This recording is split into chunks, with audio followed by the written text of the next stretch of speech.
Hello guys, अस्सलाम वालेकुम। आज का हमारा न्यू टॉपिक है और एक नया कंसेप्ट है फिजिक्स के लिहाज से। न्यूटन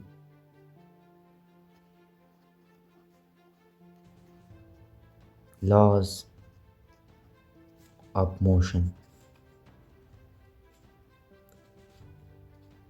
न्यूटन के कवानीन मोशन के लिहाज से। ये नेचर के कवानीन है। असल में ये न्यूटन के कवानीन नहीं है, ये नेचर के कवानीन है। लेकिन न्यूटन एक साइंटिस्ट था, उन्होंने पहली मर्तबा इसका मुतालिया किया, इसको स्टडी किया, तो फिर उसको न्यूटन का नाम दिया गया। न्यूटन के 3 कवानीन है। Number 1, Newton first law.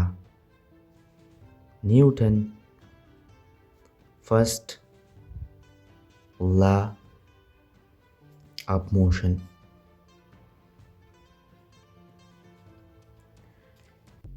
Newton first law of motion ये कहता है कि अगर बॉडी रेस्ट में हो तो वो सारी उम्र रेस्ट में रहेगा, और अगर बॉडी यूनिफॉर्म मोशन में हो तो वो सारी उम्र यूनिफॉर्म मोशन में रहेगा। लेकिन इसके लिए कंडीशन ये है कि ये सिस्टम आइसोलेटेड सिस्टम होगा। यानी फॉर एग्जांपल हम इसको एक डायग्राम से रिप्रेजेंट करते हैं। हमारे साथ ये एक बाल है और इस बाल को हम 10:02 पर यहाँ 10 न्यूटन फोर्स लगाया। 10 न्यूटन फोर्स लगाए इस बाल को, तो ये बाल इस तरह जाएगा। जब ये बाल मोशन करेगा तो ये आइसोलेटेड सिस्टम है, यहाँ कोई एयर मॉलिक्यूल वगैरह नहीं है। Absence of air molecule, absence of air molecule. तो इसका मतलब ये है कि इस बाल को जब हमने 10 न्यूटन फोर्स लगाया तो ये बाल सारी उम्र तक इस तरफ जाएगा, अपनी मोशन कंटिन्यू रखेगा, क्योंकि इसको कोई रोकने वाला कोई रेजिस्टिव फोर्स नहीं है। न तो फ्रिक्शन फोर्स है, ये सिस्टम आइडियल है, न तो फ्रिक्शन फोर्स है, न कोई एयर मॉलिक्यूल है। तो ये सिस्टम फॉर एग्जांपल 10:02 पर हमने इसको 10 न्यूटन फोर्स दी, तो फॉर एग्जांपल अगर हम 10:10 पर यानी 8 मिनट बाद हम इसको देख ले तो इसी रफ्तार से ही जाएगा, ये बॉडी उसी रफ्तार से जाएगा। यानी फॉर एग्जांपल जब हमने 10 न्यूटन फोर्स लगाई तो इसका वेलोसिटी हुआ 10 मीटर पर सेकंड। तो जब हम यहाँ भी देख ले इस बॉडी को तो उसका रफ्तार वही 10 मीटर पर सेकंड हुआ। यानी इसका ये जो मोशन है ये यूनिफॉर्म मोशन है। इसलिए न्यूटन की फर्स्ट लॉ कहती है कि अगर हमारे बॉडी, इसका स्टेटमेंट ये है, a body is at rest, it will remain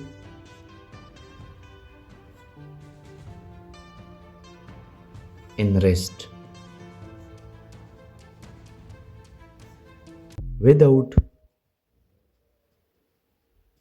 changing the state of body.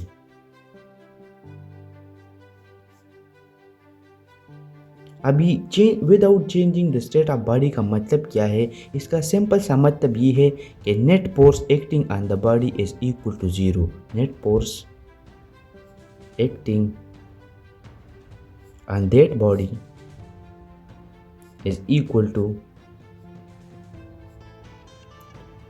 0। शुरू में तो आप फोर्स लगाएंगे इस बॉडी में हरकत पैदा करने के लिए, लेकिन बाद में जब यहाँ ये बॉडी पहुँची, यहाँ पहुँची, तो बाद में हम इस पर कोई तरह का फोर्स भी नहीं लगाते, तो ये बॉडी यूनिफॉर्म मोशन में जाएगा। और इस न्यूटन फर्स्ट लॉ का दूसरा स्टेटमेंट ये है, ये नंबर 1 है, ये दूसरा नंबर है, a body with uniform motion always perform its motion।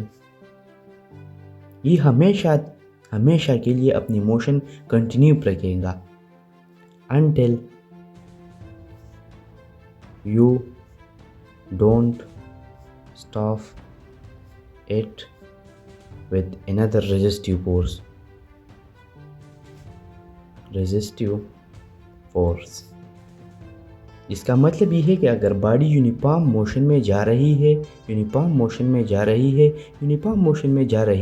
ये बॉडी तब तक जाएगी तब तक जाएगी या तब तक नहीं रुकेंगी जब तक कि आपने कोई इस सिमत में कोई रेजिस्टिव फोर्स नहीं लगाई हो, तो तब तक ये बॉडी यूनिफॉर्म मोशन में जाएंगी।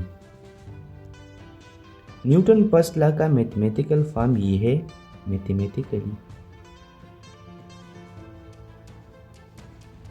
मैथमेटिकल ये है कि अगर एक बॉडी पर नेट फोर्स हमारे साथ ज़ीरो है तो इस बॉडी में एक्सेलरेशन ज़ीरो होगा।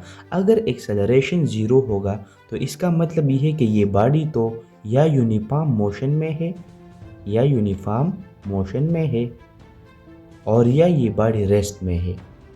दोबारा सुनिए, अगर एक बॉडी में एक्सेलरेशन ज़ीरो है यानी इसका मतलब ये है कि ये तो बॉडी यूनिफॉर्म मोशन करती है और या ये बॉडी रेस्ट में है। तो ये न्यूटन का फर्स्ट लॉ है कि अगर आप फोर्स ज़ीरो कर दें तो बॉडी का एक्सेलरेशन ज़ीरो होगा। तो अगर एक्सेलरेशन ज़ीरो है तो इसका मतलब ये है कि ये बॉडी या यूनिफॉर्म मोशन कर रही है या तो ये बॉडी रेस्ट में है।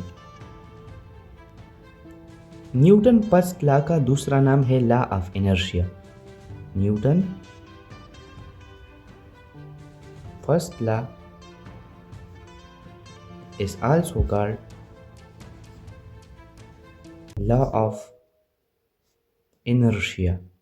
अब ये क्या है? सबसे पहले हम जानते हैं इनर्शिया इनर्शिया क्या है। इनर्शिया हमारे मास का इंट्रिंसिक प्रॉपर्टी है। इंट्रिंसिक प्रॉपर्टी इसको कहते हैं कि ये इस बॉडी को अल्लाह की तरफ से दिया गया हो, यानी जिस तरह के हमारे पास मास का एक इंट्रिंसिक प्रॉपर्टी चार्ज भी है, इसका एक इंट्रिंसिक प्रॉपर्टी वॉल्यूम भी है। एक मास वॉल्यूम भी ऑक्यूपाई करता है, एक मास पर चार्ज भी होता है। इसी तरह ये इनर्शिया भी एक बॉडी का यानी एक मास का इंट्रिंसिक प्रॉपर्टी है जो चाहता है कि जब मैं यूनिफॉर्म मोशन में हूँ या रेस्ट में हूँ और इन रेस्ट, या मैं रेस्ट में हूँ या यूनिफॉर्म मोशन में हूँ, तो कोई चीज़ भी मुझे डिस्टर्ब ना करे, मैं अपनी हालत में खुशी से रहता हूँ। इसका मतलब ये है, दोबारा सुनिए, कि इनर्शिया एक बॉडी का वो इंट्रिंसिक प्रॉपर्टी है, इनर्शिया मास का वो इंट्रिंसिक प्रॉपर्टी है जिसमें वो मास यानी वो बॉडी चाहती है कि मैं जिस हालत में हूँ वो मुझे अपनी हालत पसंद है, यानी मैं या यूनिफॉर्म मोशन में हूँ या मैं रेस्ट में हूँ, तो उस हालात को मेंटेन रखना चाहता है। तो इसलिए इस लॉ को, न्यूटन के फर्स्ट लॉ को लॉ ऑफ इनर्शिया इसलिए कहते हैं क्योंकि न्यूटन के फर्स्ट लॉ ये भी कहता है कि अगर बॉडी यूनिफॉर्म मोशन में हो या रेस्ट में हो तो वो इस न्यूटन के लॉ ऑफ इनर्शिया को रिप्रेजेंट करता है, यानी बॉडी या रेस्ट में होना चाहिए या यूनिफॉर्म मोशन में होना चाहिए। वो अपनी इस यूनिफॉर्म कंडीशन को, यूनिफॉर्म मोशन के कंडीशन को या रेस्ट के कंडीशन को मेंटेन रखना चाहता है। तो इसलिए इस लॉ को लॉ ऑफ इनर्शिया भी कहता है।